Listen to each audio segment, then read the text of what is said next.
Bom dia, galera. Tudo bem? Saudade de vocês. Bom, olha só. Hoje nós vamos começar nossa aula falando um pouquinho das plantas. E aí, temos a questão do seguinte: eu pedi para vocês fazerem uma pesquisa, vocês fizeram, a maioria aí, né? Nem todo mundo fez. Me mandaram a pesquisa sobre 4 grupos: briófitas e pteridófitas, angiospermas e gimnospermas.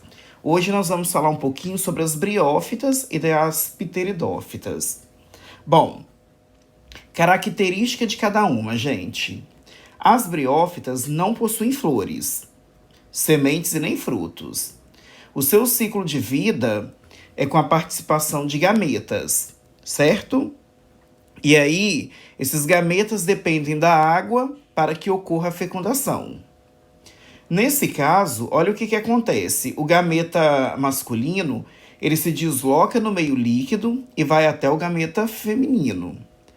Assim, numa analogia com o mundo animal, as briófitas são consideradas os anfíbios do reino vegetal. É muito comum, na verdade, essa expressão. Já que vivem em ambientes úmidos e sombreados e dependem de água para fecundação. Como que ocorre a fecundação das briófitas? Veja bem. De acordo com a imagem aí, eu vou ser bem sucinto na questão do seguinte. As briófitas reproduzem-se pelo processo chamado de alternância de gerações ou também chamado de metagênese. Elas possuem uma fase haploide, produtora de gametas, que é denominado de gametófito.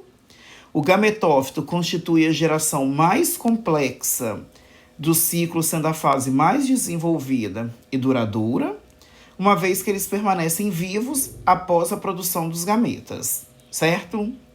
E eles também possuem uma fase chamada de fase diploide, que é que eles produzem os esporos, que são denominados de esporófitos.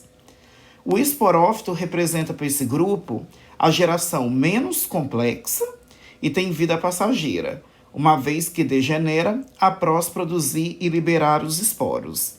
Certinho?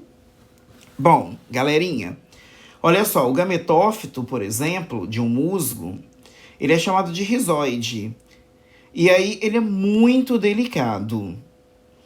Em certas épocas, o gametófito produz uma região chamada de pequena bolsa, ou, em alguns lugares, chamada de gametângio, que representa, na verdade, um órgão reprodutor. E aí, esse órgão reprodutor, no caso dos musgos, eles apresentam o seguinte. Eles têm um anterídeo e um arquegônio. Qual que é a diferença entre um e outro? O anterídeo, na verdade, vem de antera, é um gametângio masculino que produz pequenos gametas, que por sua vez são móveis e são flagelados.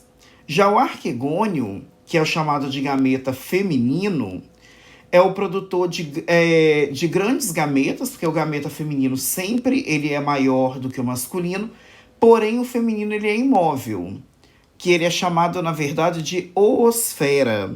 E aí o gameta masculino entra em contato com o feminino na oosfera, fecundando e dando origem aí a um novo ciclo reprodutivo. Certinho? Bom, já em se tratando das pteridófitas, o que acontece, meus amores?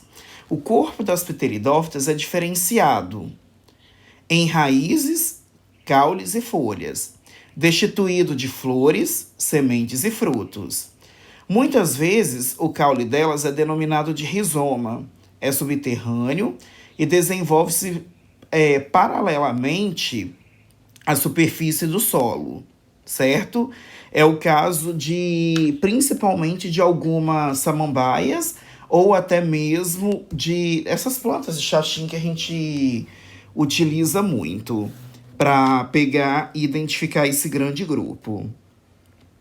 Como que acontece a reprodução desse pessoal? Veja bem. Primeiro, ao contrário das briófitas, As pteridófitas são portadoras de tecidos especializados de transporte. Isso caracteriza esse grupo como um grupo vascular. As briófitas, elas são avasculares, porque elas não possuem esse tecido que tem a capacidade de fazer a condução da seiva bruta. Na reprodução, as pteridófitas vão se reproduzir por alternância de gerações, ou também chamado de metagênese, certo? Mas, ao contrário das briófitas, a partir desse grupo, o esporófito que elas possuem passa a representar a fase mais complexa e duradoura, certo? Enquanto o gametófito denomina-se uma fase menos desenvolvida e passageira. Bom, no caso de uma samambaia, que é o que mostra aí o nosso desenhozinho, ele mostra a questão do seguinte, veja bem. Se a gente for analisar, possuem folículos férteis, que são essas gotículas aí, olha. E aí o que vai acontecer? Na face inferior dos certos folículos férteis, que são denominados, na verdade, esporófilos, podemos observar, em determinadas épocas, numerosos pontos escuros chamados de soros. Aí, o que esses soros fazem? No interior de um soro, basicamente existe o que nós chamamos de esporângio, onde os esporos são produzidos por meiose. Lembrando, não sei se vocês se lembram, mas eu vou voltar a dizer. Quando uma reprodução ela ocorre por mitose, é uma célula que se divide em duas. A meiose, uma célula se divide em 4, certo?